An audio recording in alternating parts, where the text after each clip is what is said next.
Do you want to take your toddler to the Disney parks? Some people might call you crazy, but us, we think that you're really smart. And today we're going to teach you how to have a blast with your toddler in the Epcot park. Let's go through it step by step. I'm Grace, and this is my mom, Sarah, and we're the Pixie Dust Pals. That's right. So hopefully you've caught our series, starting off with a video of just general tips for bringing a toddler to Disney World. If you haven't watched that video yet, we give 10 tips for how to not just survive in Disney World with a toddler, but actually have a great time and enjoy it. And at the end, we have one very special bonus tip. And we're not going to tell you what that bonus tip is until you go right on over there and watch it. You're going to want to watch it, but honestly, we apply that bonus tip to our Epcot day, so stay tuned for that at the end of this video. So our first step for preparing to go to Disney World with a toddler is to have a plan.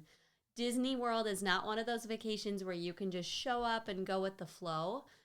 Maybe some people do, but most people are very overwhelmed if they try that. They feel miserable. The crowds are crazy at Disney World, and so you have like people packed around you and you're looking at a map trying to decide what to do. All the lines are really long. You just really need to have a plan.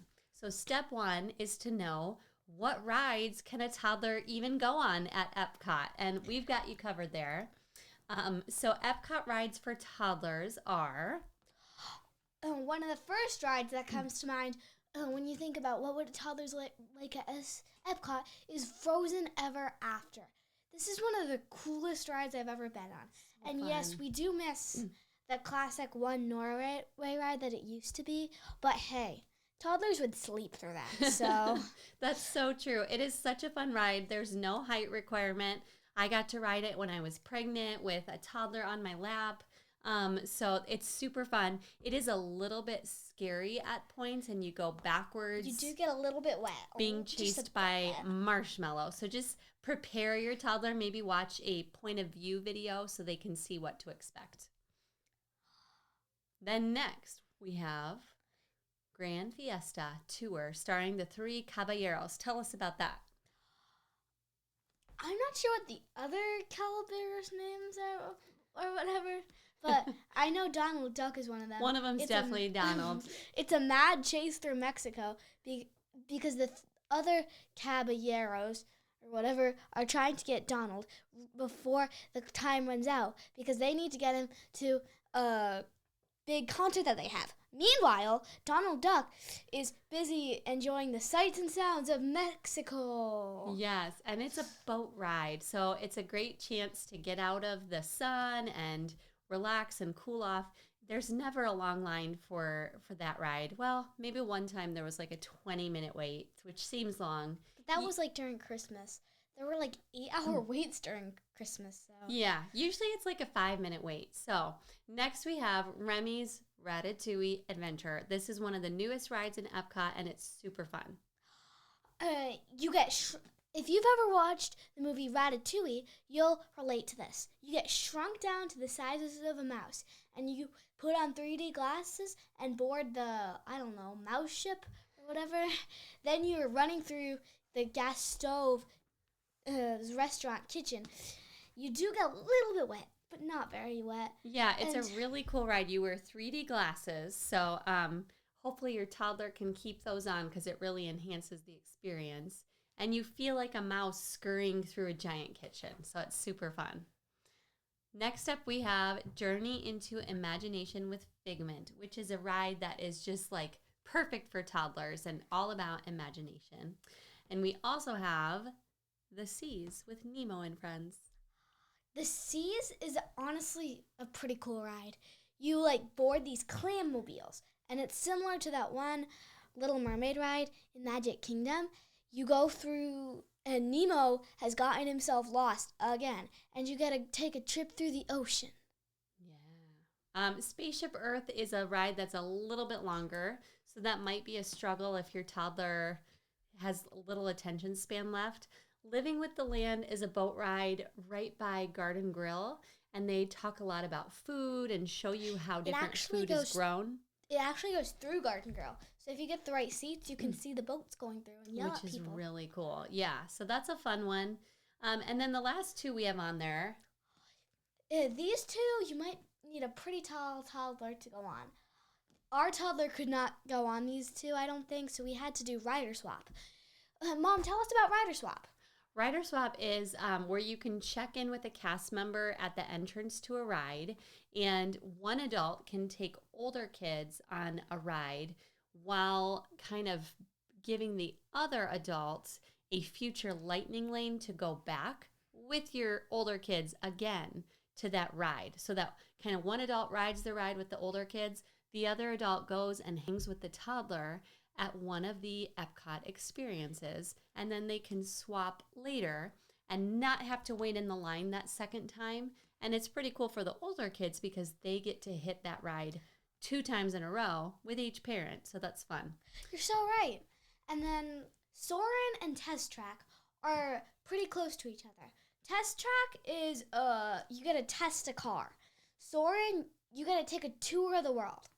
Yeah, they're not for the faint of heart. So Soarin', you are lifted off the ground and not as much as it seems. It feels like you're soaring over the world. So for some kids, it's a little scary, but if your child isn't afraid of heights, it's super fun. And then Test Track, you do go pretty fast in a car, so that could be a little scary for your tall toddler, but maybe they'll love it. So next, we want to tell you about the Epcot experiences. This is a long list. There are a lot of extra things you can do with toddlers, and we won't talk about all of them. You can reference this list, take a screenshot of it, have it with you, and then kind of just navigate with your map when you're in Epcot, like, oh yeah, we should stop here, we should stop here. But there's a couple you definitely want to experience. And the first one is the Moana Journey of Water. That is their new interactive water. It's almost like a playground. The water moves differently depending on how people move through the exhibit. So let me show you just a little video here. Starting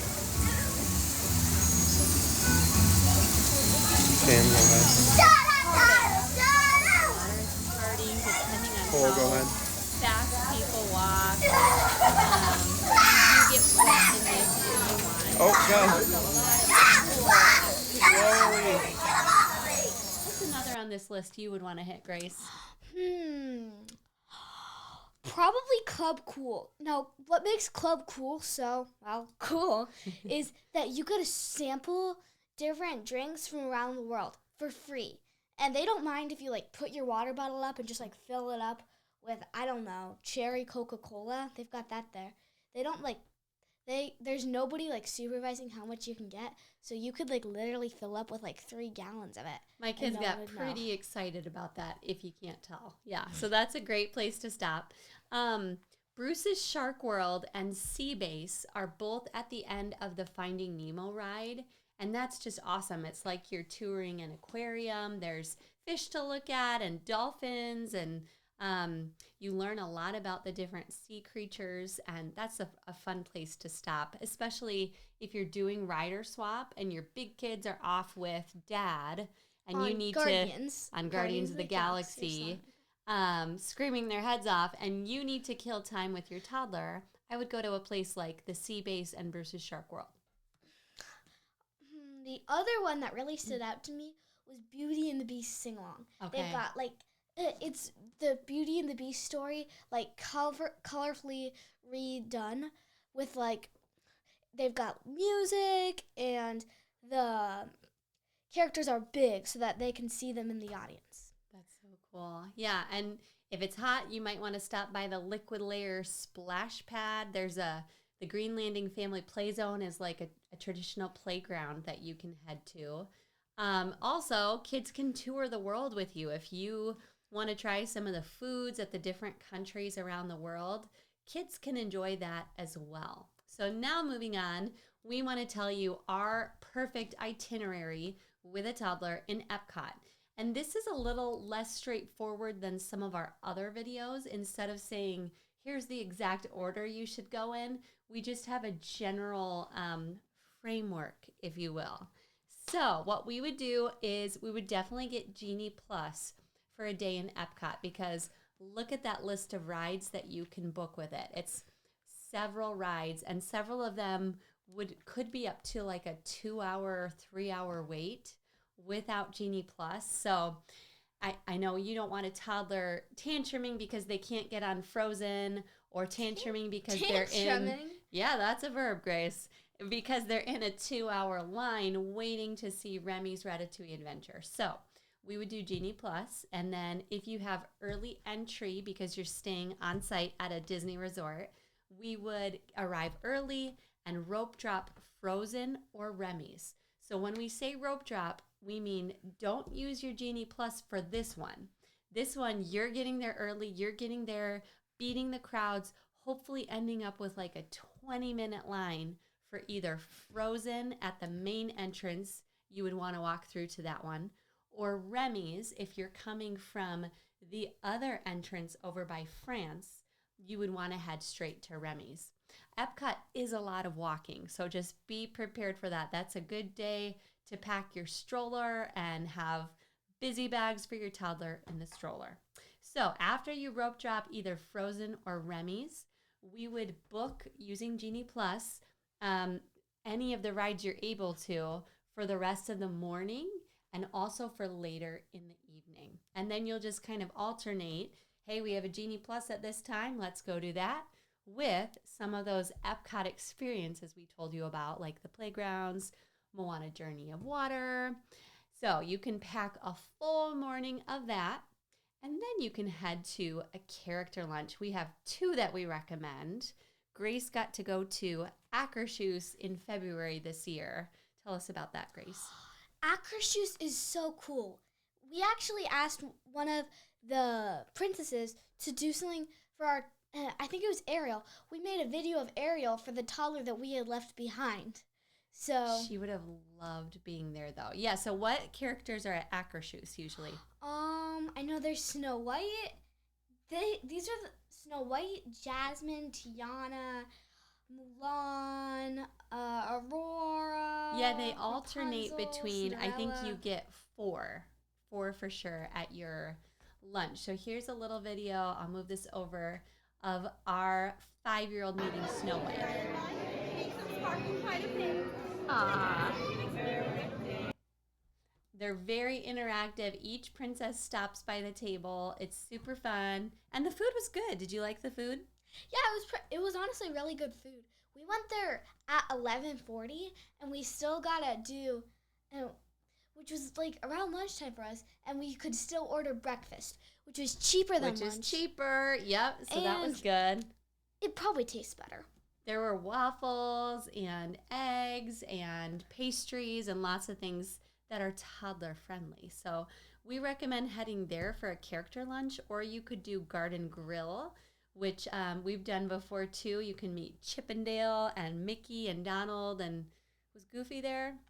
I don't think there was Goofy. Maybe not Goofy, but that's a really good one. The food was delicious, a family style meal with like meat and potatoes. So that was really good as well. Then after you have a delicious lunch, we recommend you actually go back to your resort. This is our big magical tip. And have your toddler take a nap. And then, I know, an actual nap, because it is going to make your toddler so much happier for the rest of the day. And people who don't need a nap, like the adults, could you could even go down to the pool if you have a monitor, and you can, like, I feel comfortable if I can see my resort door from the pool and I can watch the monitor and like, okay, this is safe. I can enjoy some time laying out in the sun while my toddler gets a nap in. And then older kids can kind of refresh in the pool and feel better. Then you want to keep doing Genie Plus bookings even during your little rest time, because every 2 hours you can book another Genie Plus ride. You'll just want to book it for later in the day when you'll be back at the park. Then you'll return to Epcot for a wonderful evening and finish it off with more of those Genie Plus bookings. Make sure to catch the Disney on Broadway concert series, which is located in the American Gardens Theater. We loved watching that. It was so sweet. And I think even a toddler would enjoy that. You're just sitting outside and it's beautiful. And then finally, how do we end the night?